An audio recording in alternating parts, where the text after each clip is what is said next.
This week's episode of Another Great Day is brought to you by Talking Animals. Don't trust them unless it's Balam's donkey. It's Monday, June 5th, 2023, and you might be listening to this at any point during the week. And we hope you're having a great morning, lunch, afternoon, evening. Well, I'm Aaron, and this is Chris. Hello. Hi, Chris. I was gonna add a different time, if you're stuck in the quantum realm in between two different times, you could listen then too. Yes, if you've been sucked in through a wormhole and you're outside the space-time continuum. So it's not afternoon or morning; it's just other time. Ooh, it's like God outside of time, Space time. Well, we'd like to welcome you back to our Quantum Mania podcast that we're doing once a week. It's totally gnarly and ultra rad. It's the summer edition of Another Great Day. And you know what it is. This is a podcast designed for interaction, creativity, and conversation. And Chris, so far I've just been ranting. How the heck are you, my good man? How you doing? I'm fine. Guys, I haven't seen Chris all week. We used to see each other almost daily, and now we're going weekly without seeing each other, and it's weird. So, yeah. Anything going on in life that I should know about? I am making a kids book. What? As I've got 5, I think, song releases coming up every weekly for the next 5 Fridays. So I noticed you don't have a nose anymore because you've been putting it to the grindstone. Oh. So clearly you're working hard. Check out Nanada, folks. Or just Nanada. Whatever. How do you pronounce it? Nada. Oh, okay. The first N is silent? Yes. It's like the 2 L's in Spanish, pronounced like a Y, but not at all. Well, we sure hope you guys are enjoying this weekly edition of Another Great Day. If you're sad we're not doing this daily, well, don't worry. You can always go back and start from the beginning. There's tons of old shows you can re-listen to and pretend like you're hearing them again for the first time. Also, shameless plug, because Chris, we are terrible at asking for this, but if you don't mind, make sure you're subscribed, share this with friends, and most of all, use this silly podcast to connect with the real people around you. All right? Connection. That's the whole point. That is the point. We are like a bridge between two people that aren't talking. We're the conversation bridge, as we call ourselves. We've always said it every episode. If I've said it once, I've said it 1,000 times. Conversation Chris. bridge. Turn off the lights. Who touched the remote?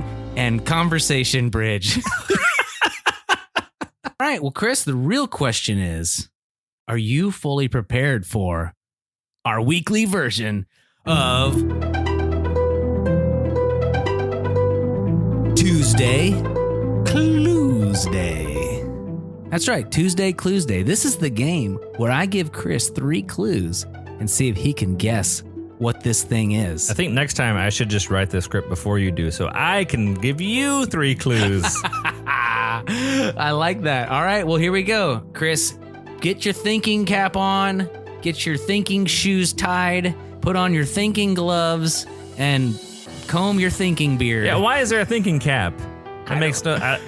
Maybe it's a wizard hat in disguise. All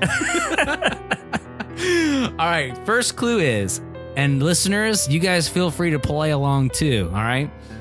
This activity began about 500 years ago in Italy as a form of entertainment in the courts.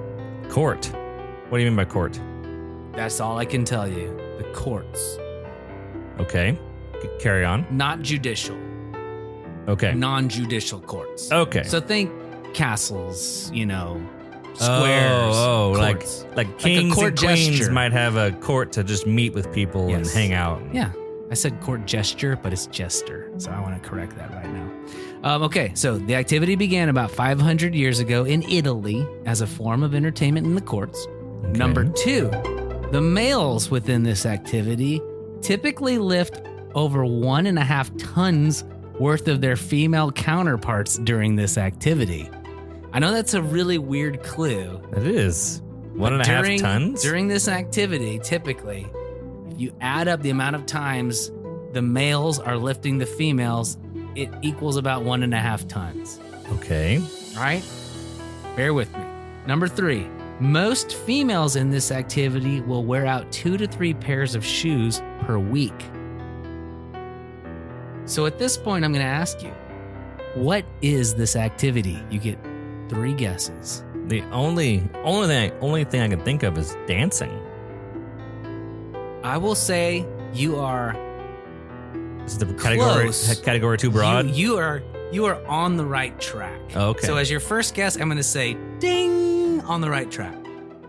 So it's a more narrow version of dancing? Is that what we're... I can neither confirm nor deny unless you want that to be your second guess. Oh. / question you ask. 500 years ago. Ballet. Ding! You nailed it. All right. In honor of Geneva's recital this Saturday, we're doing ballet. This past Saturday, Geneva had a recital. It was great. She did a great job. We laughed, we cried, we threw roses. They were happy tears. All right, cool. Well, so for those of y'all who are playing along, the answer to this Tuesday Clues Day was ballet. Good job, Chris. And now it's time for This Day in History. And by this day, he means this week. That's right. Well, since we're only presenting once a week this summer season, we thought it'd be fun to give you a little bit of history for every day this week. So rev up your DeLoreans. Hit a top speed of 88 miles per hour. And please make sure Doc Brown has plenty of aluminum cans as we enter into the space-time continuum we call... This Week in History. All right, June 5th, 1883, the first Orient Express leaves Paris. This legendary train journey from Paris to Istanbul featured in many works of popular culture, including Bram Stoker's Dracula and Agatha Christie's Murder on the Orient Express. AP, I didn't know Istanbul was Constantinople. No, Chris, I didn't either. Why did Constantinople get the works? That's nobody's business but the Turks. Shout out. They might be giants. June 6, 1984, the video game Tetris is published. Russian computer engineer Alexei Pachitnov created the puzzle game, I said that wrong probably, with over 100 million copies sold. It is one of the most successful video games in history. A movie came out a couple of months ago about the same thing. Oh, really? That's cool. What was it called? Tetris. Moving on. Wait. Can you hum the tune for the Tetris game? Because I have it in my head. If you have it. That's right.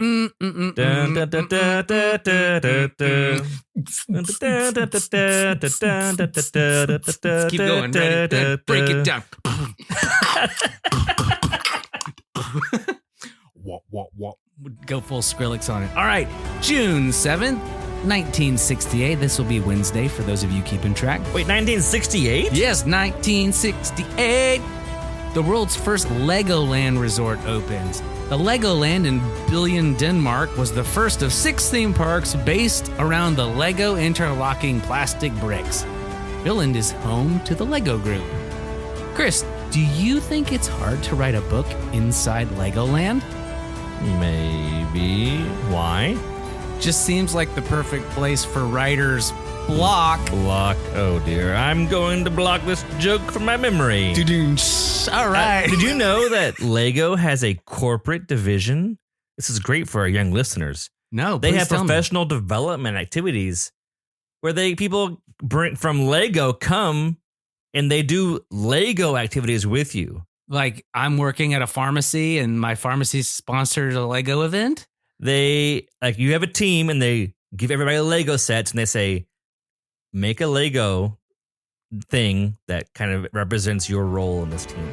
Please get back to the show. Oh, that's cool. It's really fun. So- I had no idea this was a thing. A few weeks ago, we had a hypothetical on a boss level. A wizard asked us if we'd rather have a sandwich or a Lego set driving a bus. If a bus company, a transportation company hired Lego, maybe somebody would make a Lego bus driver. Oh, no. Yeah, that's right. That's exactly right. And here we go. Sweet. So, yeah, that happened on June 7th. Now, June 8th, 1949, George Orwell published his 1984. Orwell's dark description of a totalitarian society set in the year 1984 is one of the most significant works of English literature and one of the best-known novels of all time. In fact, Chris, the phrase, "Big Brother is watching you," stems from this work. Did you know this is actually one of my favorite authors? Why? Was it because you were born in 1984? No, because he wrote another amazing book called Animal Farm. Oh, because you were born on an animal farm. That's right. All right, moving on to Friday, June 9th. Chris, you're such a good sport. June 9th, 1934, Donald Duck makes his first film debut in The Wise Little Hen. The short-tempered duck, typically wearing a sailor suit, is one of Walt Disney's most famous cartoon characters. Donald's first book appearance was a few years earlier in The Adventures of Mickey Mouse, which was published in 1931. That's 89 years ago. Goodness gracious. That duck has been so angry for so long. Someone needs to talk to him and let him get it out and move along. Oh, it's just so funny. As a special bonus this day in history, specially noted for friend of the show and extraordinary pilot Dave, on June 9th, 1928, you're going to love this, Dave, Charles Kingsford Smith completes the world's first trans-Pacific flight. The Australian aviator and his 4-man crew had departed Oakland, California on the morning of May 31st. 9 days later, after several stops, they landed safely in Brisbane. How about that? Back in 1928. And now Dave does this like 3 times a month. Isn't that amazing? Let's hear it for Dave. Hooray! And that will do it for this week in history. Got him. All right. Today's question of the day is, if you could take a vacation with anyone famous, who would it be and why? We'll be right back.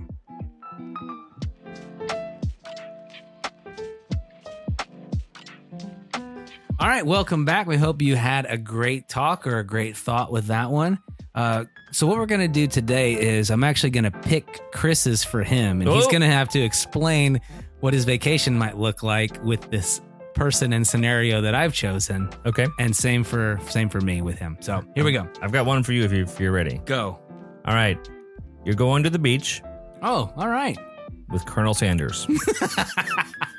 White outfit. So he's not even in bathing suit. Not even a bathing. Not even like 1920s like striped long pant bathing suit thing. Yes, those are so cool. Not that. No, full white tuxedo with a weird tie thing. I love it. With a bucket of chicken. So right off the bat, I picture those Corona commercials where Snoop Dogg and Andy Samberg are sitting on the beach together. I've not seen this. Okay, so basically, it's two people that you just normally wouldn't see together on a beach. I just picture us sitting in beach chairs, enjoying the waves coming in while we each share a giant bucket of chicken on the beach. But I'm wearing board shorts and sandals, and he's fully dressed like Colonel Sanders. Yes. That's amazing. Oh my gosh. Okay, so on your vacation, you're actually going hiking with a mushroom. A non-sentient mushroom. I'm carrying this portobello mushroom. I'm carrying this small mushroom. But I've drawn a smiley face on it. Oh, okay. Just to help. All right, Clarence. We're going up this hill, and we're going to see how far we can get with, slowly going. Oh, Geneva's here. Geneva, do you want to hold Clarence? No. Okay, Geneva. Well, I'll see you later.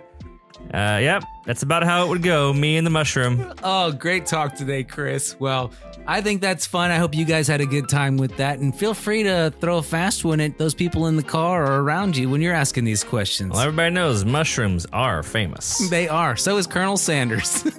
I did see the first 5 minutes of the Mario movie, and they were talking about the mushrooms. That's true. And Toad is technically a walking, talking mushroom, right? That'd be fun. Hey, Toad, let's go. Especially if he was Captain Toad. That'd be really cool. All right, well, let's take a quick break and check in with our dad joke correspondent on location. Take it away, Wes. Dad jokes. Hey there, Aaron. Hey, Chris. Hey, kiddos. What do you call a fake Irish stone? I don't know. A lumberjack? A shamrock. Okay, how about this? What's Irish and stays out all night? What? Patio furniture. What? One more. What's a leprechaun's favorite kind of music? Rock? Shamrock and roll. Have another great day. Well, shiver me timbers, Chris. That's a pirate voice, Aaron. Oh, well, shiver me timbers, laddie. We'll be right back. Welcome back to another great day on our weekly summer edition, fantastic summer, spectacular, sensational, super podcast. I'm Aaron, and this is my wonderful bearded co-host, Chris. Hello. Hello. A quick note about today's word of wisdom. Today, we're actually going to reread verse 24 that our friend Guy Earl spoke on last week. And why? Well, it ties into verse 25, which we're about to read, and it would make verse 25 sound really weird if we started in the middle of it. So here we go. Proverbs chapter 22, verses 24 through 29. All right. Now, like usual, I'll read the NLT version for the week, and Chris is going to read the amplified version for the week. So the NLT says, "Don't befriend angry people or associate with hot-tempered people, or you will learn to be like them and endanger your soul. Don't agree to guarantee another person's debt or put up security for someone else. If you can't pay it, even your bed will be snatched from under you. Don't cheat your neighbor by moving the ancient boundary markers set up by previous generations. Do you see any truly competent workers? They will serve kings rather than working for ordinary people." Amplified version says, "Do not even associate with a man to given to angry outbursts, or go along with a hot-tempered man, or you will learn his undisciplined ways and get yourself trapped in a situation from which it is hard to escape. Do not be among those who give pledges involving themselves and others' finances, or among those who become guarantors of others' debts. If you have nothing which to pay another's debt when he defaults, why should his creditor take your bed from under you? Do not move the ancient landmark at the boundary of the property, which your fathers have set. Do you see a man skillful and experienced in his work? He will stand in honor before kings. He will not stand before obscure men." Man, that last verse there really hits home. It's a great reminder for us and a great principle. When you do something, try to do your best at it. Be outstanding. And if you get recognized by the quote unquote king, great. But if not, you're just doing a great job. You're doing a great job for the Lord, and you're doing a great job, period. All right.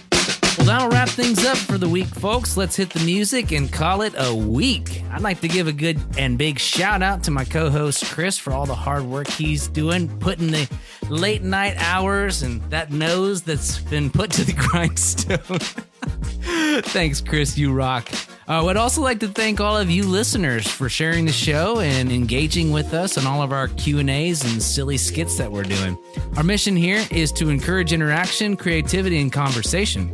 But even though today's show may have come to an end, that does not mean your discussions have to come to an end. Well, whatever we do, we hope you make it another Great week. Oh, Hey, just kidding. Day. We'll see you next week.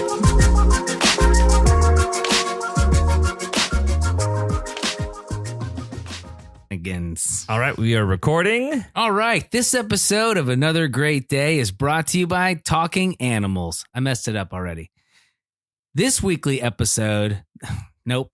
Okay, let's try this again. Ready? This weekly Are now recording. Dude, okay, Chris. We are not recording. We are recording.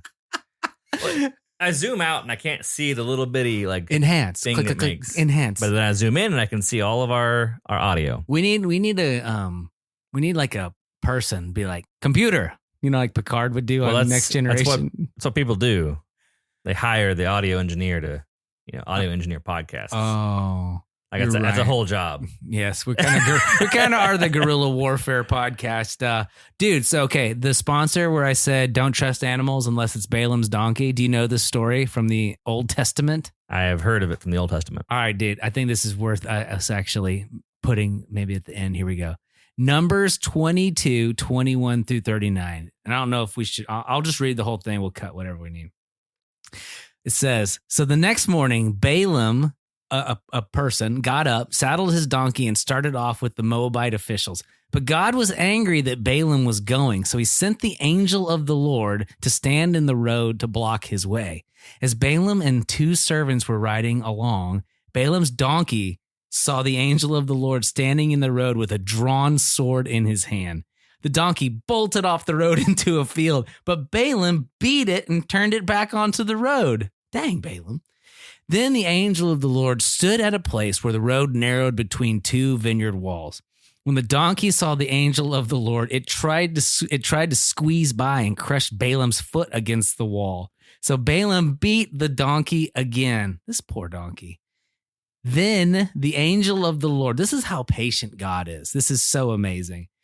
Then the angel of the Lord moved farther down the road and stood in a place too narrow for the donkey to get by at all. So that's 3 times the angel of the Lord has appeared and tried to prevent Balaam. All right. This time, when the donkey saw the angel, it lay down under Balaam. In a fit of rage, Balaam beat the animal again with his staff. Then, and this is where it gets great, then the Lord gave the donkey the ability to speak. What have I done to you that deserves your beating me 3 times? It asked Balaam. And I always picture the donkey from Shrek, which is not great. You know, Yeah. Eddie Murphy voice.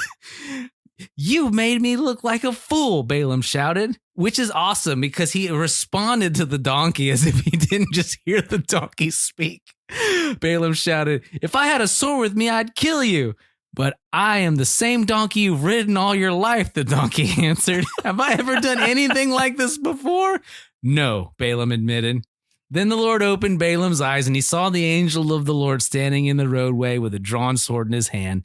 Balaam bowed his head and fell face down on the ground before him. And then the angel of the Lord says, why did you beat your donkey those 3 times? Look, I've come to block your way because you're stubbornly resisting me. 3 times the donkey saw me and shied away. Otherwise, I would certainly have killed you by now and spared the donkey.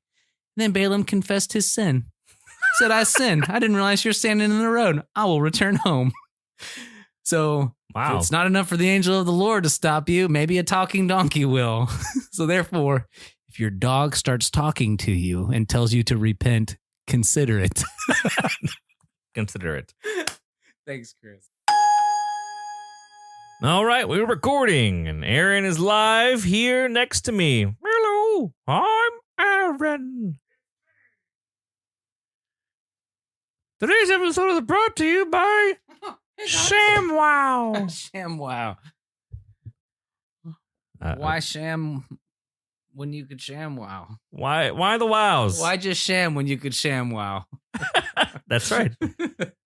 Wow. Wowee. What's the Owen Wilson? Wow. Wow. Wow. Wow. Wow. There it is. Wow. All right, The end.